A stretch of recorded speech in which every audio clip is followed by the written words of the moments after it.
10 o'clock news with me, Matthew Bouch. And me, Chris Quinn. Tonight's main headlines. Conflict in Ireland continues. We have a full update from Paddy Jennings on location in Dublin tonight. And also tonight we talk to some of Britain's binge drinkers about just why they turn to drink. A robbery took place at Oldham Curry House last night. 2 men were found at the scene. One is said to be in good health, the other was found in a coma. News just in, Chris! We've sent a reporter onto the island where Alex Scott is supposedly staying. He managed to run away after the success of his geography video. An army of human-eating orangutans are said to be trying to get their way onto the island, but Alex Scott is said to be hiding away in a small house there. Join me, Matthew Bouch, on the island where Alex Scott is reputedly staying. Come on, let's find out more. Fascinating stuff there, Matthew. More from him later.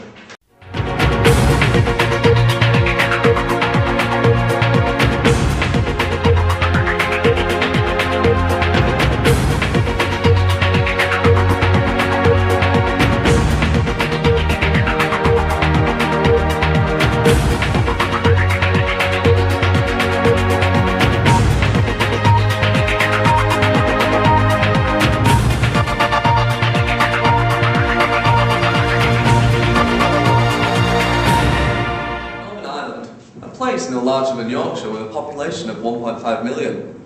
But why is there such a strong media interest in this area? We sent our investigator to find out more. So what exactly are the reasons for this conflict?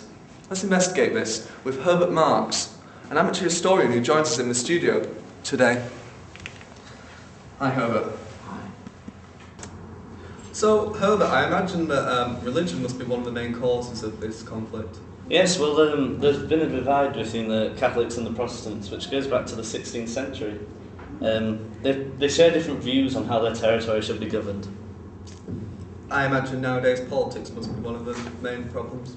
Yes, well, there's 2 political parties involved, the Nationalists and the Unionists. The Nationalists want the island to be united and independent from the UK, whereas the Unionists want Ireland to be divided.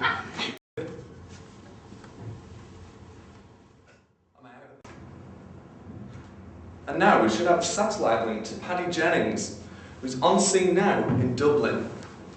Hi Paddy.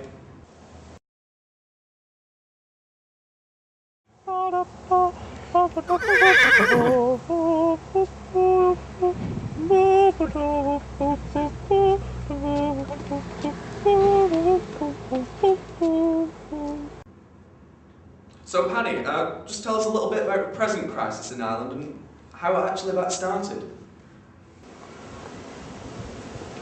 Yes, the present crisis in Northern Ireland began in 1968. Since then, thousands of people have been killed and injured. In 1967, a group of Catholics started a civil rights movement.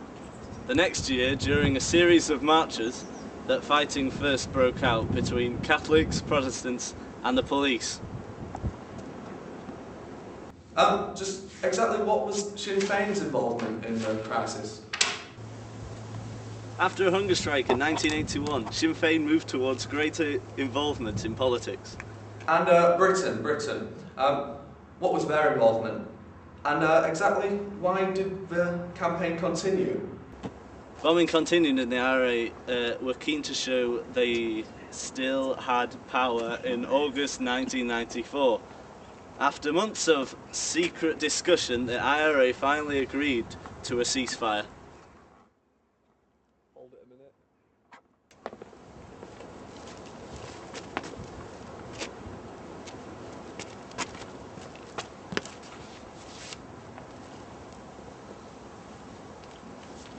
I think we've got a slight technical problem there. Sorry about that, Chris. Anyway, I think what Chris was trying to say was that the British wanted proof after 25 years of violence that the ceasefire was finally over.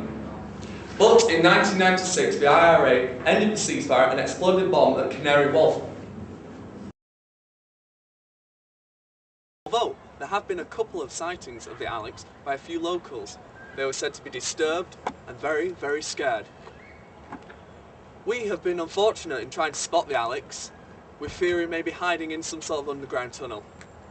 We hope that we can come back sometime and try and find me Alex, or that someday he finds the courage to return back to the mainland and that he escapes from the orangutans safely. This is Matthew Bouch, reporting for BBC News. Back to you, Chris. Well, I hope that conflict doesn't continue much longer, Matthew. Yes, Chris. Good night. Good night.